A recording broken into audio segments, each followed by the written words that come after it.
Welcome to SVG-TV News for Monday, April 25th, 2016. I'm Lafern Fraser with the details.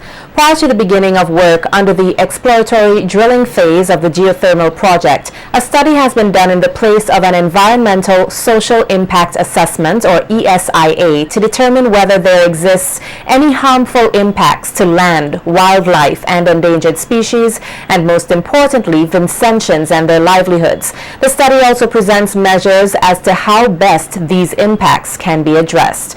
In her presentation at a consultation hosted by the St. Vincent Geothermal Company on Saturday in Georgetown, Technical Director at Environmental Resources Management, Julia Timms, noted that the study was done under international requirements with a draft report of the ESIA completed and disclosed to the public. The standards in this case that are required are called the International Finance Corporation, or IFC, performance standards. So these are all elements that provided a framework for our impact assessment that has been disclosed and that I'm here to talk to you about today. It recommends measures to avoid, minimize, or mitigate those adverse effects or to augment potential benefits of a project. So it's a management tool. It's not just a document or a report that's prepared to sit on a shelf and identify potential impacts of a project. It's a living document that is supposed to guide the development of a project. And it recommends various measures to maximize benefits and to minimize impacts. Outlining some of the impacts of the project, Timms noted that there have been no major impacts identified, with the final ESIA expected to be prepared by early May. For this impact assessment, we focused on the pad sites themselves, where the actual work will be done, and the area around those pads that encompass the local communities, as well as the roads where a lot of the road improvements will occur or where there's potential traffic issues resulting from the project. There is potential for economic displacement, which is when farmers will not be able to farm. Some of those farmers may be economically displaced because they won't be farming during the drilling activity, and so the government will lead the activities to negotiate with them a suitable settlement to help them through that period. There will be a livelihoods restoration plan developed that will address that very issue, as well as the resettlement action plan that has already been drafted and that will be implemented over the coming months. Timms further highlighted that there are benefits to be derived from the project, especially in the area of job opportunities. They will require another 10 to 15 local employees to help support the drilling activity. So there could be up to 30 jobs here that are sourced locally. There will be international labor required, very specific requirements for drill operators, for instance, people that have a lot of experience doing drilling activities. So that there will be a component of foreign work that's required, but there's also a heavy emphasis on involving the local labor market as much as possible, and also to provide capacity building and training to people that are interested in learning, for instance, the drilling trade, etc. Students from the St. Joseph's Convent and St. Martin's Secondary Schools were given the opportunity to attend a volcano informative seminar at NEMO hosted by the SVG project. SVG, which stands for Strengthening Resilience in Volcanic Areas, is an international research project consisting of persons from the UK who work together to study volcanoes. The group chose St. Vincent as one of their project destinations, producing various films over the past 5 years on the La Soufrière volcano and its history, as well as interviewing persons who experienced its eruptions. Anna Hicks, a volcanologist as well as member of SVG, said SVG is rich in culture and history, and that SVG is proud to have put together these films to preserve the history of La Soufrière. In St. Vincent, you are incredibly lucky, actually, to have a very rich cultural and social memory, not only of eruptions, but of other natural events. You share those stories down from generation to generation. Actually, some of you may know that Soufrière St. Vincent erupted in 1902 It was quite an explosive eruption. There were fatalities, but memories of that eruption actually have come down through the generations and are still around today. So just like the 1979 eruption, one would hope that those memories are still around, are still vivid in people's minds as they get passed down through generation to generation. What we have done is actually put those memories on film in a way that maybe we can help to preserve that social memory for just a little bit longer. Opposition leader Arnim Eustace is again insisting that the ruling Unity Labour Party or the ULP government explain where some $60 million received for the sale of lands from Kanawhan investors went. Eustace, who was speaking on his weekly radio program today, outlined that some 40 acres of land was sold to the investors, but questioned which account the finances have been allocated to in the government system. Much has been put. And where is that money now? Has any been spent? I hear talk about the airports. Most of it going to the airport. The people of St. Vincent and the Grenadines deserve to know exactly where this money has been put, particularly as it involves a large parcel of land in a community in our country, Kanawhan, where there's not much land left to pass on to anybody else. Persons in Kanawhan who are struggling now to get a piece of land,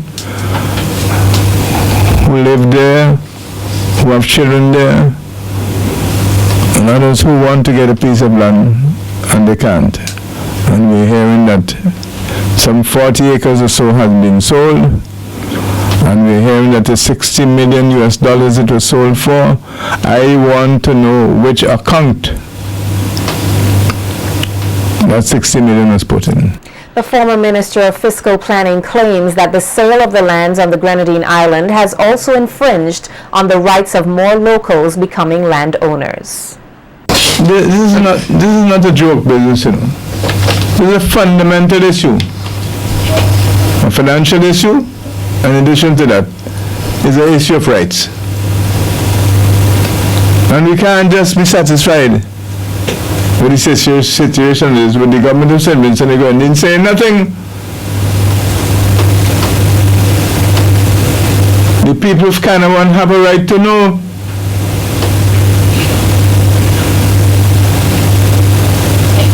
And they should be told. It is a substantial sum of money and it goes to their rights in addition to that. What is the difficulty with saying how much it is or where it is?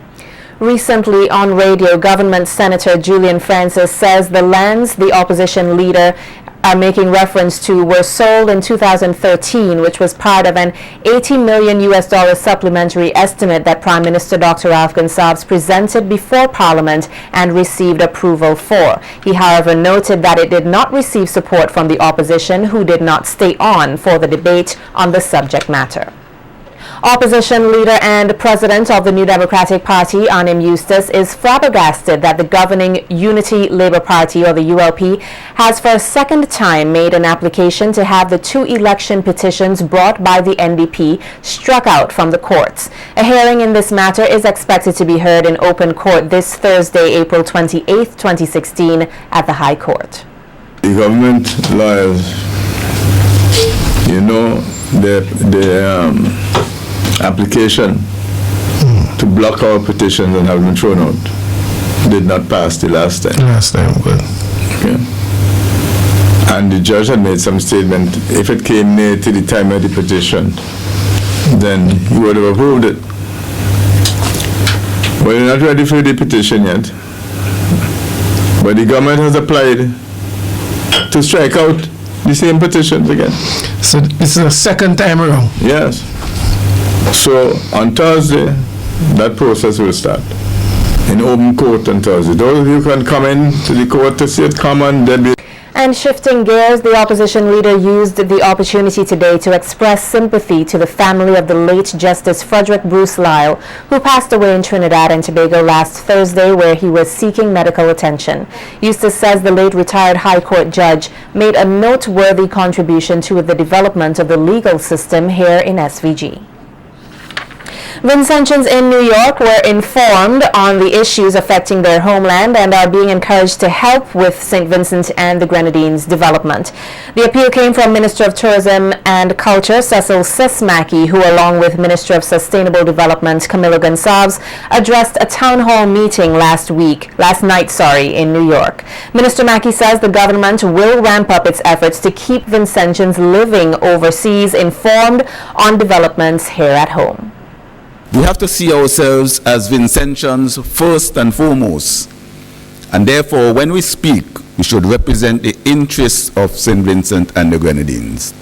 We should always be free to support whatever grouping that we wish to support, but first and foremost, St. Vincent and the Grenadines. And one of the things that they suggested is that we can have a media session up here, particularly before Carnival, where we could invite the media from up here to help us in carrying the message out to get persons down to St. Vincent for Vinci Mass and the other activities of the year.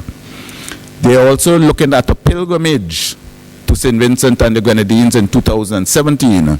So I would suggest that those of you who don't know about that can also contact them to see what can be achieved there. Minister of Sustainable Development Camilo Gonçalves also called on Vincentians living in the U.S. to do their best to help those in their homeland. Gonçalves told the audience a little goes a long way. To try very much to eliminate the things, the outward signs of poverty, hunger, problems with housing, problems with clothing. We're going to have a clothing drive in the constituency.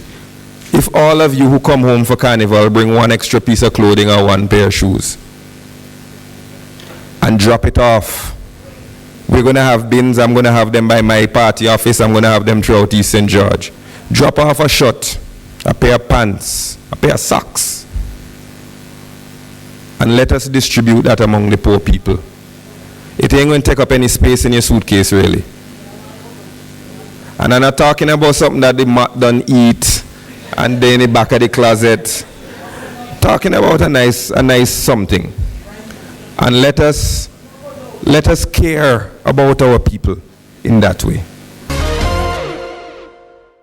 In more local news, if our people can get closer to their God and to persons who try to uplift the society, we would be a better people. Those comments came from Speaker of the House of Assembly, Senator Jumo Thomas, as he addressed the gathering at the 3rd Pan Against Crime concert in Layou on Sunday night. Senator Thomas commended the Pan Against Crime Committee and the National Commission on Crime Prevention, the NCCP, for their work in guiding many of the nation's youth in finding the right path.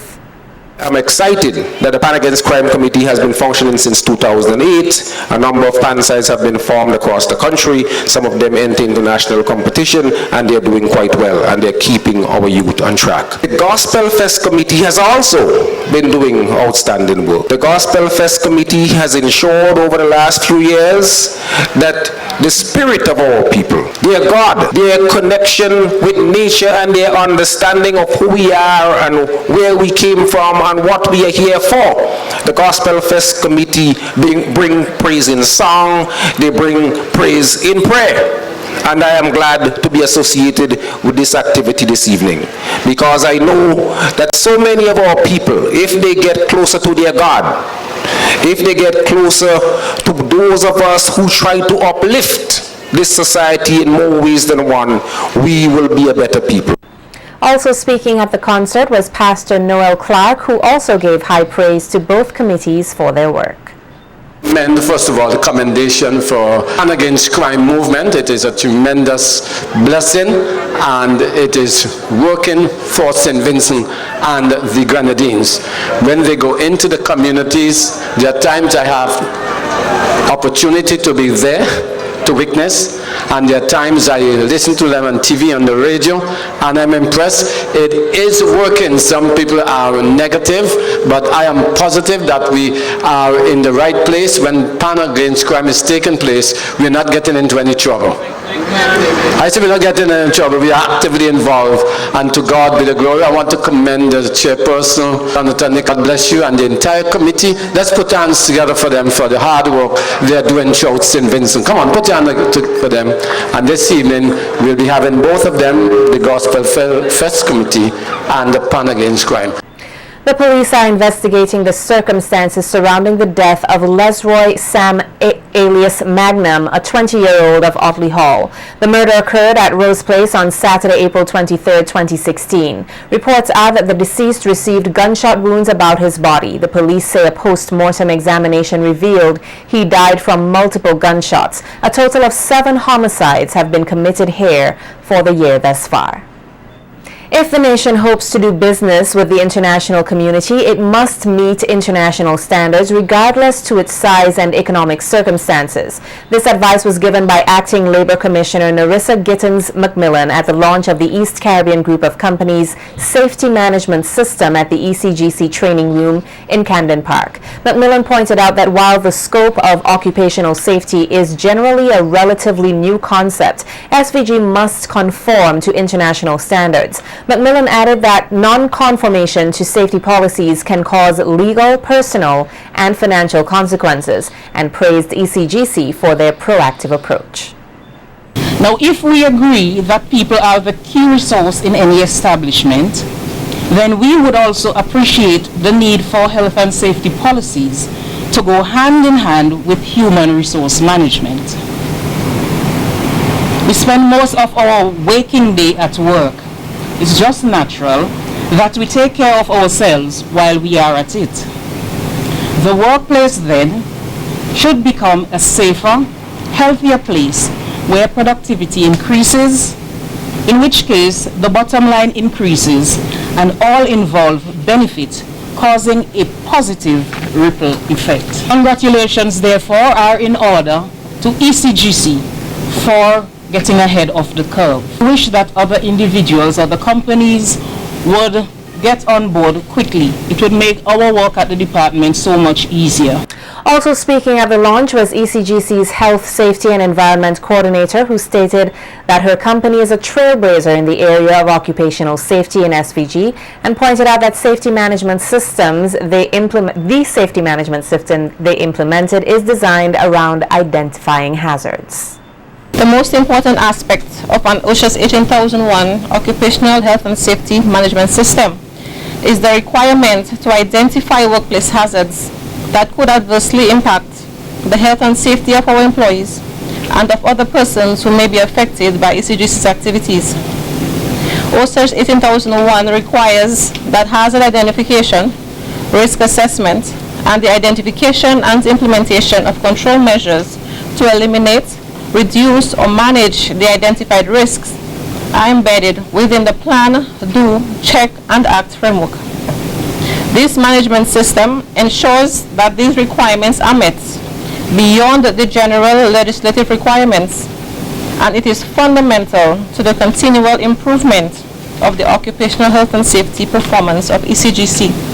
Meanwhile, CEO of ECGC, Osmond Davey, pointed out that safety of employees and stakeholders have always been of utmost importance to his company, which will continue to do its part in keeping the workplace safe. Dating back over 37 to 40 years, ECGC's operation, the stakeholders' welfare and the well-being of all was of paramount importance to us. There has always been an active safety committee, and more so, ECGC, I must say, is the only manufacturing entity in St. Vincent that employs a full-time nurse to take care of the welfare of only employees, but visitors and contractors in event there is any small incident. Here at ECGC, employees have always been provided with the requisite safety items such as boots, helmet, gloves, goggles, and all the necessary items which are required to ensure workers work under safe and comfortable conditions. Here's a highlight of the highly trained staff of the ECGC performing a high-risk rescue operation from one of ECGC's silos.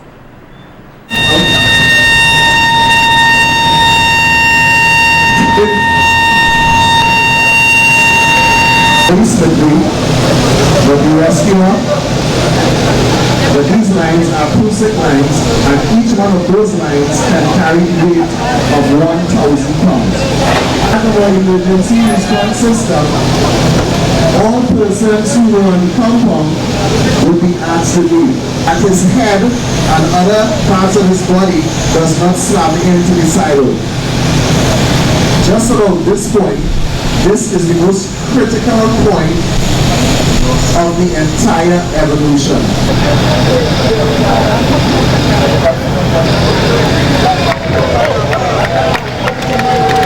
At this point, so the paramedic, he will come across first.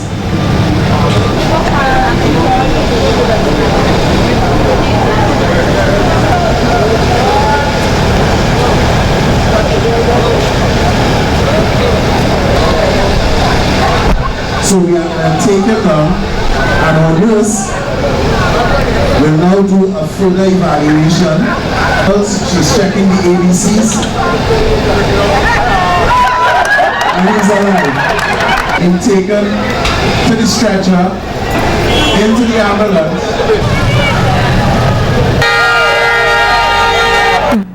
3 residents of Barely are the first group of winners in the new Digicel Community Recharge Promotion, or the CRP. The winners who were randomly selected are Maxine Muckett, Tracy Ann Lomans, and Yoel Scrub. The promotion, which ran for a period of 3 days from April 13th through the 15th, was geared at giving back to both Digicel subscribers and resellers. Digicel's channel manager, Gershom Dick, said 3 of the company's resellers who operate businesses in Barely were identified to participate in the promotional campaign, which saw persons who purchased $10 or more in credit instantly being qualified to win $100 in free groceries. Dick said the promotion is not only designed to give back to Digicel customers, but also to support the core business of each reseller, adding that the groceries all winners will receive will be bought at the businesses of the various resellers. The channel manager stated that by the end of this year, all the communities across St. Vincent and the Grenadines would have participated in the Digicel Community Recharge Promotion. The promotion will be next held in the Mariquah community.